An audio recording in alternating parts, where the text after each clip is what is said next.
they can no longer stay, they've nowhere to go but couches or the streets. For this reason, researchers point to parental acceptance and supportive schooling environments as essential for positive outcomes for LGBTQ youth. Research of at-risk behavior in several New England schools suggests that gay, lesbian, and bisexual students are more likely to feel unsafe than straight classmates. Harassment and stress cause 15% of transgender students to drop out of school entirely.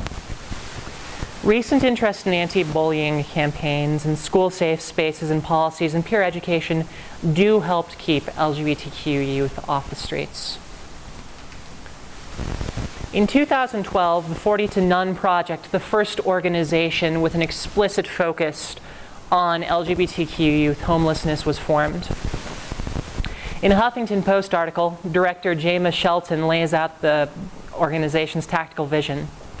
As she describes it, the way forward is best accomplished by skills that the LGBT community already has.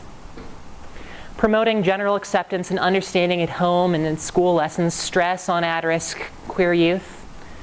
But familiar reconciliation may be impossible or dangerous in some cases. Shelters that work with the homeless need to understand that specific needs of the LGBTQ population and to be willing to work with them. It's critical that mental health issues are addressed. It is critical that the gender identities and presentation of trans youth are respected. It is imperative that these reachable goals be focused on. These are all areas with activist presence at this moment.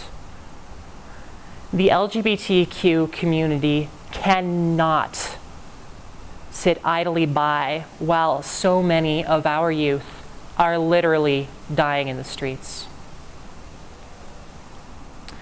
I pick up the glass again. And honestly, I'm not sure how Avery's so good-humored about it herself. She lived with me for a while and later bounced around between romantic interests to escape her parents' own hostility with her queerness. And just minutes ago, we were joking about her mom is perfectly reasonable about the whole thing when it's not personal. Her favorite nephew's a trans man. The famous quote, though, is, "It's okay for other people's children to be gay."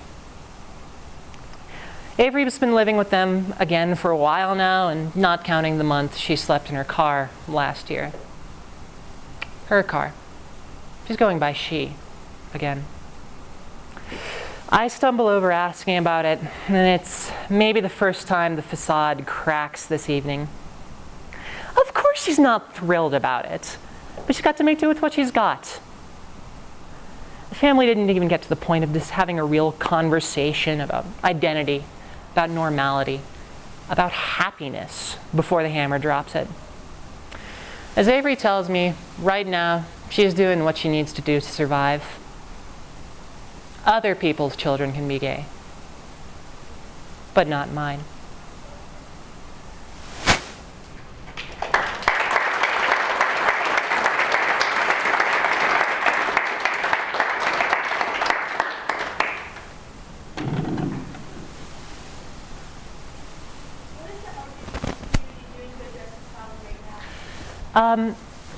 Unfortunately, this is about what the state that we're at this point is, even just getting people to recognize that the problem is quite as big a problem as it is.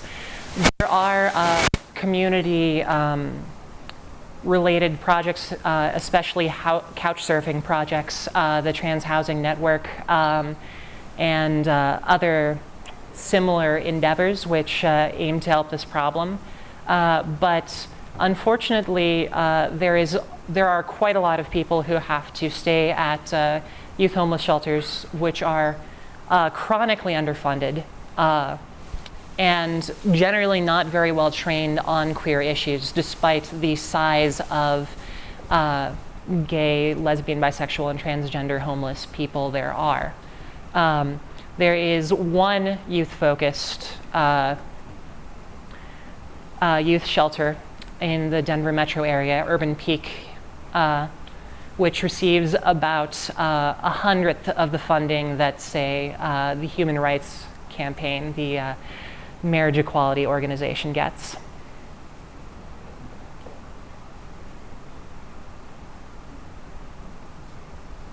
Other questions? I want to add a question over here.